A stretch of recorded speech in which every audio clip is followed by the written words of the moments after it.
We actually have working RB for you. We've also got the unbranded power of DDD and Tenpai and some Genesis profiles.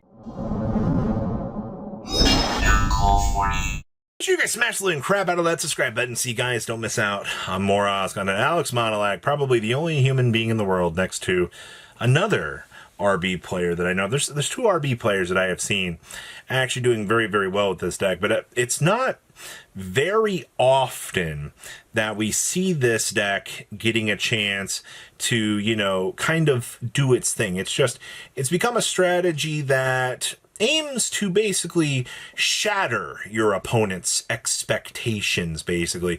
And yes, you're playing all of these pieces as one-ofs. You kind of have to understand here that when you're getting these established pieces on the field here, you're basically just, you know, setting up to go. But also, you are going to have to see some sort of way to possibly see the Galatea Eye, which, I mean, you can technically get to off of the Grisu itself, but you get extra deck locked out of things with 1500 or less. So you kind of have to make concessions in the extra deck for kind of what you're trying to do. Now, obviously, I mean, if we do see ways to get to the Ellen Grisu, you can very easily do so.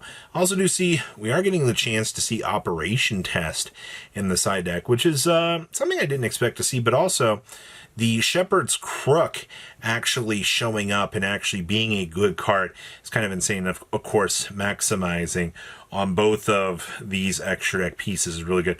You also do get to see, since we can go second very, very easily, we just side into the urgent schedule here and aim to kind of break apart things that the opponent is trying to do. So there are some good things coming out of this deck. I actually really appreciate what this deck feels like it's trying to do here.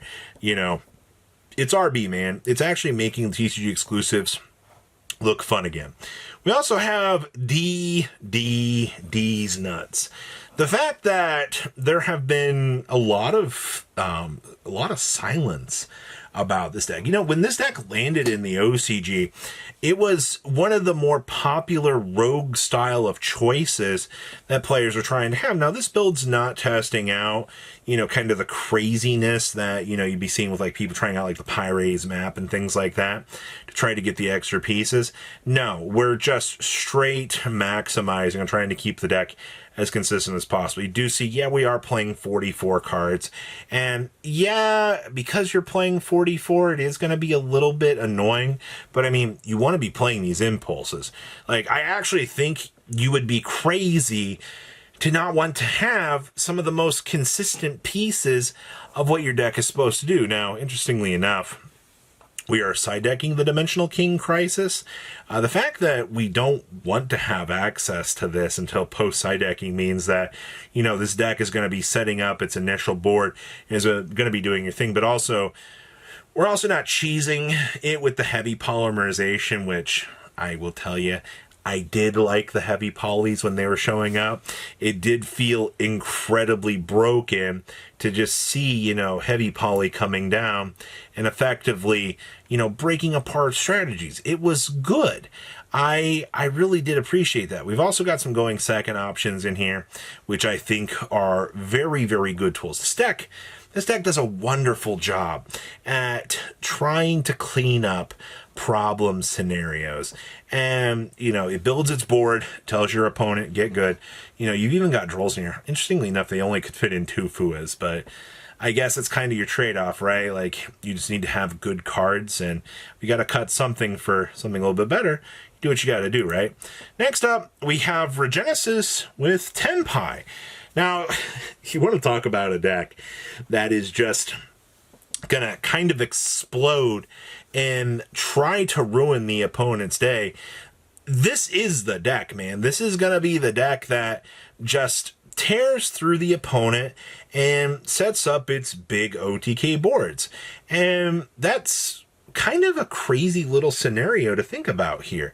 You know, your job is to establish up this, you know, OTK scenario, but also if you can get an anchor in on the Regnesis monsters, you can basically close out the game and that actually is going to do just fine for you. You know, we don't really get a chance to see the Regnesis cards really acting as actual threats, but I gotta say that this is kind of a nice little change of pace. Also, the Regnesis stuff gives you the ability to kind of go first. It's also not like you don't have these, or, you know, these very, very, very good monsters to float on into if you do have to go first. You've also got access to a Psychic End Punisher, which, if you do have to bridge into that level, it's going to be kind of crazy, but also, you know, you just have these very, very strong cards to do your job. Also, we do get to see Dragon's Line, because we do have access to the 2,500 anchors. We do get to see that these end up being very strong cards. Also, we've seen the spheres into this. Also, interestingly enough, they're only playing one spheres. I feel like if you're choosing to play Tenpai right now, you just need to have that extra gas, because if you don't, I feel like this deck just kind of falls apart. You know, maybe it's just me being like, well, the game does go too long. You know, we kind of just lose our edge, but I guess it does kind of work out, so that's kind of cool. Out of this weekend's YCS, we saw many, many, many Genesis sightings, and so many people were trying out a Genesis format. It was crazy. You know, there's not really an established meta in Genesis. You know, it's just kind of whatever you can kind of cook up with your friends, and you're like, oh, you know, this seems like a very, very good strategy. I mean, yes, it does seem like, you know, there is some good possibilities here to work with. And I've been telling everybody, I still think Bot Herder is one of the most cracked cards that you can be tossing around at the meta right now. You know, you deploy this, and what's your opponent's supposed to do? The answer is really nothing. I also do see that we're playing the Mystical Spirit. When you take damage from an opponent's card effects, also summon this, and if you do inflict damage to your opponent equal to the damage you took. We also do get to see the Fire Sorcerer and the Guard Dog. Both of these were some of the most early candidates that we saw showing up, but because the format is actually much different in Genesis, we can actually see, hey, you know, maybe we can roll back some of these more classic cards, and we can actually see these work. I also do see, you know, we have the triple Herald of the Abyss, so we can take care of, you know, Purely getting a chance to be a pain in our butt. I mean, no matter how we want to spin it, right? Like, Purely is going to be a deck that is going to potentially ruin your day. Also, triple Drowning Mirror Force and actual triple Mirror Force. I wonder how many people actually, you know, walked into this and actually kind of lost their field, because that seems like probably one of the more problematic things that happen. Also, the fact that Summoning Curse in here ends up being a very real card is kind of crazy. And then we have Art Mage. You know, none of this Art Mage cards costing you money or points is crazy, but instead, you know, we get to supplement our deck with things like Draw and Lockbird and Effect Fails. We actually get to have hand traps in our deck. Now, you are going to see down here that Ilia Sylvia is popping off down here. That is definitely a choice, because we can fusion deployment and kind of do our thing, which you do have to remember, Grand Weagonal into Blazing Cartesia, all you have to do is, you know, meet the conditions for this, and bam, you basically get, you know, a little annoying problem that the opponent's going to have to deal with. Omni Negates, they're very cracked things. Hey, we also get to play Chirozzo, and of course, one of the other cool things about this deck being kind of the more problematic, annoying deck in the room is we do get to toss out Dragon's Mind kind of as a little buster card. I mean, the fact that you can also recall this for 2,500 life is pretty frickin' annoying, man. It's recurability that ends up being nuts, but it's also the fact that, you know, Dictorius into the little board wipe monster. Both of these cards end up being very problematic, but it is cool to see Art Mage is acting as kind of its own independent deck in this format.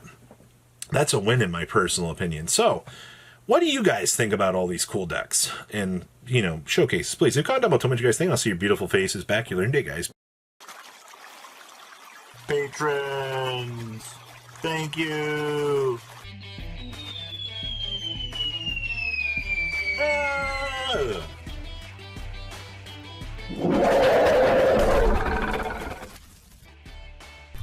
Thank you so much for watching. Check out these other videos.